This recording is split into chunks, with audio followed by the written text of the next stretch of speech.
জীৱন যুঁজত হাৰ নমনা এজন যুৱক শাৰীৰিক অক্ষমতাকো নেওচি কৰি গৈছে জীৱন যুঁজ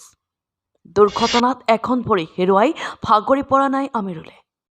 আজি আমি ক'ব বিচাৰিছো জীৱন যুঁজত হাৰ নমনা এজন যুৱকৰ কাহিনী দৰং জিলাৰ মৌচিতা গাঁৱৰ এজন যুৱকৰ নাম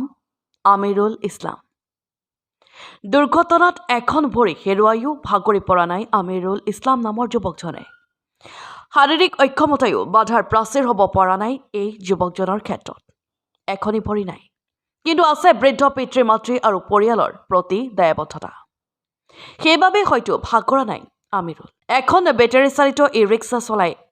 ভৰণ পোষণ দিছে পাঁচজনীয়া পৰিয়াল দৈনিক মৌচিতা গাঁৱৰ পৰা কেতিয়াবা বেছিমাৰি কেতিয়াবা খাৰুপেটিয়ালৈ আহ-যাহ কৰে আমিৰুলে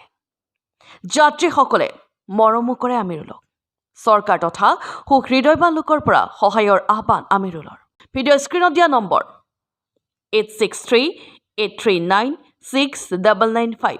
এই নম্বৰতে যোগাযোগ কৰিব পাৰে ব্যুৰো ৰিপৰ্ট আধুনিক খবৰ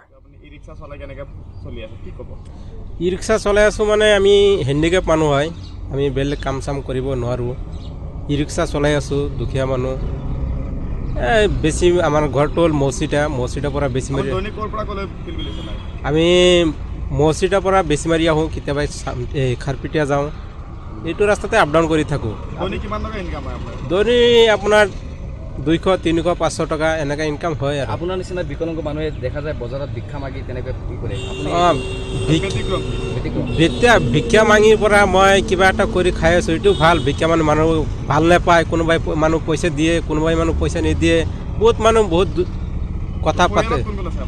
পৰিয়ালৰ মোৰ আপোনাৰ মা আছে দেউতা আছে আমাৰ ল'ৰা ছোৱালী আছে 5জন পৰিয়ালে নচলিলেও আৰু দুখীয়া এইটোৰ পৰা আৰু চলি খাওঁ আৰু কিছুমান সময় দেখা যায় পুলিচে আপোনালোকক সুবিধা কৰে বা ৰোডত উঠিব নিদিয়ে পুলিচৰ মানে অলপমান চৰকাৰে চাব লাগে পুলিচো চাব লাগে আমি হেণ্ডিকেপ মানুহ বেলেগ কামো কৰিব নোৱাৰোঁ ই ৰিক্সা চলাই খাই আছোঁ যেতিয়া ৰোডত উঠো 500 টকা 1000 টকা এনেকৈ ফাইন কাটি দিয়ে এইটো অকণমান চৰকাৰেও চাব লাগে পুলিচেও চাব লাগে যে এনেকৈ মানুহ আঁচনি পাইছোঁ আমি 1000 টকা যিটো পেঞ্চন হয় এইটো পাইছোঁ প্ৰতি মাহে পাই থাকোঁ আৰু চৰকাৰে মোৰ ভৰিটো বেয়া ভৰিটো অপাৰেশ্যন